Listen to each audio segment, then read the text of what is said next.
வணக்கம் மக்களே, வணக்கம். சற்று முன் கிடைத்திருக்கக்கூடிய ஒரு முக்கியமான தகவல் ஒன்றை பார்க்க போகிறோம். சற்று முன்பு விளையாட்டுத்துறை அமைச்சராக இருக்கும் உதயநிதியை அடித்து இழுத்துச் சென்ற அமலாக்கத்துறை முதல்வர் ஸ்டாலின் பேரதிர்ச்சியில் உறைந்து போயிருக்கிறார். என்ன காரணம், எதற்காக உதயநிதியை அடித்து இழுத்துச் சென்ற அமலாக்கத்துறை, இதற்கான முழு காரணம் என்ன, இதை பற்றின முழுமையான வீடியோ தான் இதுவாக இருக்கும்.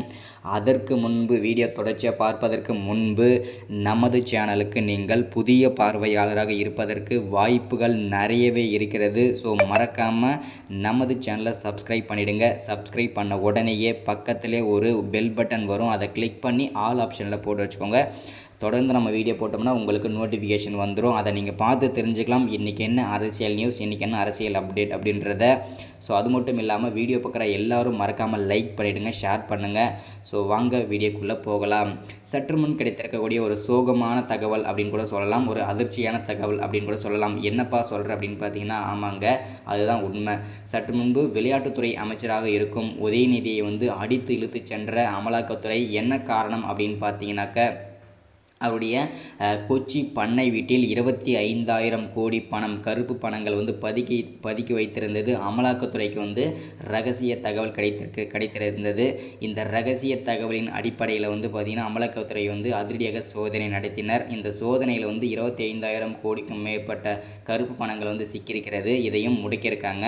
ஸோ இதனால் சரமாரியாக இந்த 25,000 கோடி எங்கிருந்து வந்தது, யார் கொடுத்தது, யாருடைய பணம் அப்படின்ற சரமாரியாக அமலாக்கத்துறை கேள்வி மேலே கேள்வி உதயநிதியிடம் கேட்க, அவர் திக்குமுக்கா பதில் சொல்ல, அமலாக்கத்துறை அதிரடியாக அடித்து இழுத்து சென்றிருக்கின்றனர். இதனால் முதல்வர் ஸ்டாலின் பேரதிர்ச்சியில் உறைந்து போயிருக்கிறார். ஸோ இந்த மாதிரி ஏன் அப்படின்னு பார்த்தீங்கன்னாக்கா, திமுகவில் முக்கிய பொறுப்பில் இருக்கும் முக்கிய புள்ளிகள் எல்லாருமே ஒவ்வொருத்தராக பார்த்தீங்கன்னாக்கா பல்வேறு சர்ச்சைகளை சிக்கிட்டு வந்துட்டுருக்காங்க. ஃபஸ்ட்டு பிள்ளையார் சொல்லி போட்டு ஆரம்பித்தது செந்தில் பாலாஜி தான்.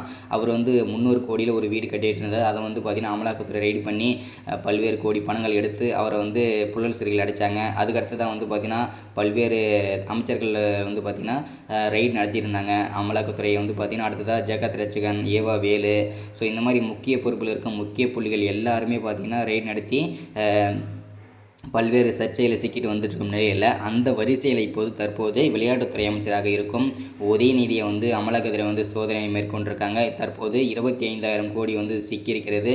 இந்த 25,000 கோடியும் அபேஸ் ஆயிரு முடக்கிவிட்டார்கள். இதனால் முதல்வர் ஸ்டாலின் பேரதிர்ச்சியில் குறைந்து போயிருக்கிறார். இதுதான் இந்த வீடியோவில் நம்ம அப்டேட்டாக கொடுக்கறது. ஸோ அது மட்டும் இல்லாமல் திமுக ஆட்சியை களைவதற்கான வாய்ப்புகள் இருக்கிறது.